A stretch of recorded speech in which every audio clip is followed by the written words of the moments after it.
चंडीगढ़ में केंद्रीय फिल्म प्रमाणन बोर्ड के क्षेत्रीय कार्यालय ने केंद्रीय सदन में एक सम्मेलन आयोजित किया, जिसमें सिनेमा थिएटरों में सार्वजनिक प्रदर्शन के लिए फीचर फिल्मों में एक्सेसिबिलिटी मानकों के कार्यान्वयन पर ध्यान केंद्रित किया गया। कार्यक्रम में फिल्म निर्माताओं, निर्देशकों, प्रौद्योगिकी सेवा प्रदाताओं और सक्षम एनजीओ जैसे विकलांगता वकालत संगठनों के प्रतिनिधियों सहित विभिन्न प्रकार के संबंधित समूह एक साथ आए। सीबीएफसी चंडीगढ़ में डीडी सह परीक्षा अधिकारी हर्षित नारंग ने एक उद्घाटन भाषण के साथ सम्मेलन की शुरुआत की, जिसमें समावेशी सिनेमाई वातावरण को बढ़ावा देने के लिए सीबीएफसी की प्रतिबद्धता पर जोर दिया गया। उन्होंने कहा, भारत में लगभग 6.3 करोड़ लोग श्रवण विकलांगता से पीड़ित हैं और लगभग 8.5 करोड़ लोग दृष्टि बाधित हैं। ये हमारी आबादी का लगभग 10% है। हमें अपने सिनेमा को उन सभी के लिए समावेशी बनाने की आवश्यकता है। प्रसिद्ध पंजाबी कलाकार डॉक्टर सुखमिंदर बराड़ ने सभी उद्योग हितधारकों से सामूहिक कार्रवाई की आवश्यकता पर प्रकाश डाला। उन्होंने फिल्म निर्माताओं से सीबीएफसी चंडीगढ़ में प्रमाणन के लिए आवेदन करने की अपील की और भाषा की बाधा को दूर करने के प्रयासों की सराहना की। पंजाबी फिल्म उद्योग की एक प्रसिद्ध हस्ती पम्मी बाई ने फिल्म निर्माताओं से इन बदलावों को खुले दिमाग से अपनाने का आह्वान किया। सक्षम के डॉक्टर रवि खुराना ने फिल्मों में सुलभता के साथ काम करने के अपने अनुभव साझा किए।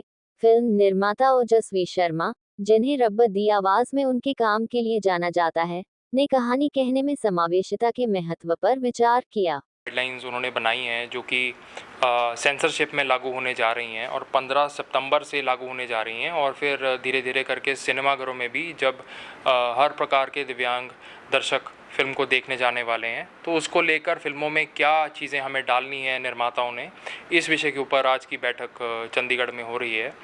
और बतौर निर्माता, निर्देशक और डिस्ट्रीब्यूटर ऑफ द फिल्म रब दी आवाज़, जो कि भारत की पहली बहुसमावेशी फिल्म, मल्टी इंक्लूसिव फिल्म है, उसके ऊपर हमने क्या एफ़र्ट्स किए थे और पॉलिसी में उसको कैसे रेफरेंस के तौर पर लिया जा रहा है, और आज उस विषय में हमारा योगदान होगा कि हम फिल्मों को कैसे एक्सेसिबल बना सकते हैं और ना केवल विजुअली इम्पेयर्ड यानी कि और हेयरिंग इम्पेयर्ड लोगों को भी फिल्म के साथ जोड़ सकते हैं, अपने दर्शक बना सकते हैं और फिल्म अधिक लोगों तक पहुंचाने का इस माध्यम से प्रयास और किया जाएगा ताकि वो लोग भी सिनेमाघर में आएँ और फिल्मों को अनुभव कर सकें। क्योंकि सर, जैसे आपने बताया कि इस तरह की फिल्मों में जो नहीं सुन सकते हैं या जो नहीं देख सकते हैं वो भी इसको फील कर सकेंगे जी। तो इसमें क्या आप लोगों का प्रोडक्शन कॉस्ट फिर बढ़ जाएगा फिर फिल्म बनाने में या कुछ इस तरह का? देखिए, प्रोडक्शन कॉस्ट में थोड़ी बढ़ोतरी होगी, लेकिन जब उतने दर्शक भी और आएंगे तो वो कॉस्ट को कवर करना मुझे नहीं लगता कि कोई बहुत बड़ा एक चुनौती रहेगी, क्योंकि आने वाले दर्शक भी बढ़ेंगे। जब विजुअली इम्पेयर्ड लोग भी फिल्म देखने आएंगे तो इतना तो अनुमान है कि 10 से 20 हज़ार नए दर्शक फिल्म के साथ जुड़ेंगे। अगर हम हेयरिंग इम्पेयर्ड, मूक बधिर लोगों को भी फिल्म दिखाने योग्य अपनी फिल्म बना सकते हैं तो उनकी भी गिनती बहुत ज़्यादा है, 5-10 हज़ार और।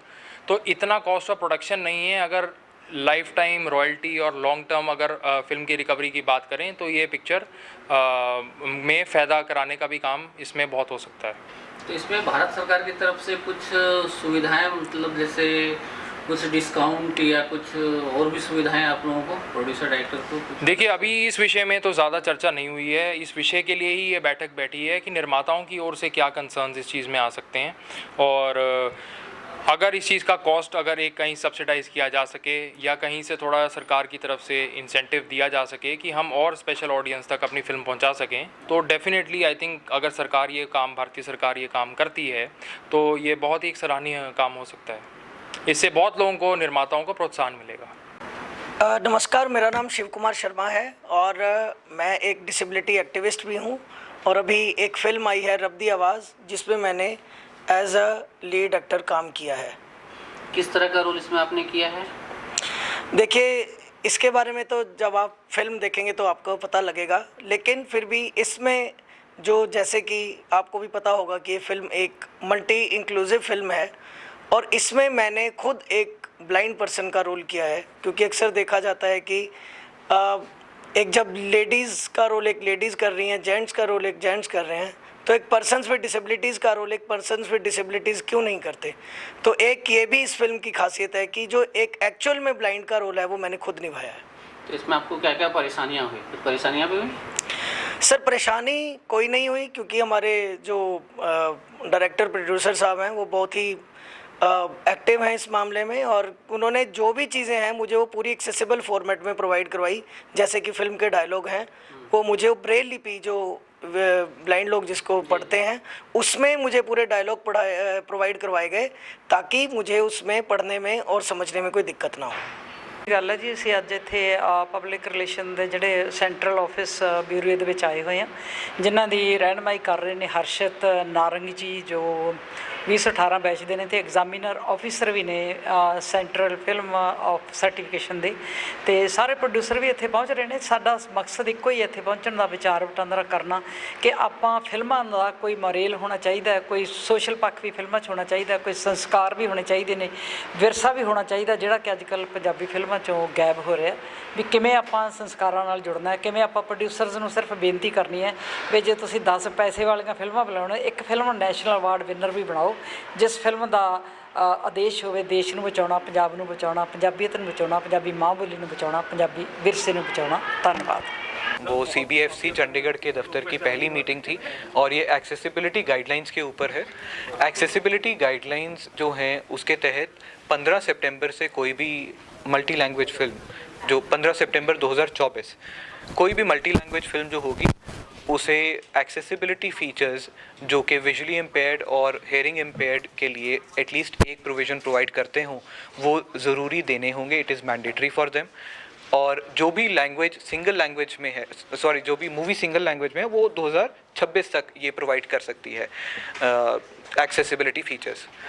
तो ये जो मीटिंग है ये बेसिकली उन वर्गों को केटर करने के लिए है जो आज तक सिनेमा से अछूते रह गए थे। अराउंड 10% ऑफ इंडियाज़ पॉपुलेशन कहीं ना कहीं किसी न किसी इम्पेयरमेंट से गुजर रही है, स्पेशली विजुअल और हेयरिंग से रिलेटेड। तो 14 से 15 करोड़ ऐसे लोग हैं जो सिनेमा को एंजॉय नहीं कर पा रहे थे। ये सरकार की बहुत ही अच्छी मूव है जिससे कि सिनेमा को एक प्रोत्साहन भी मिलेगा, एक एक्स्ट्रा ऑडियंस भी मिलेगी, और साथ ही साथ ये इंक्लूजन के प्रति एक पॉजिटिव स्टेप है जो गवर्नमेंट ने लिया है। आज हमारे प्रोड्यूसर्स, डायरेक्टर्स और कुछ एक्टर्स यहाँ पे प्रेजेंट थे मीटिंग में। सभी ने इसको एज अ पॉजिटिव चेंज लिया है and very soon we will have another round of meeting and we are very confident कि चंडीगढ़ से हम एज पर द गाइडलाइंस अपनी सारी मूवीज़ को विद एक्सेसिबिलिटी फीचर्स ही अप्रूव कर पाएंगे। Producers are also with us on that page.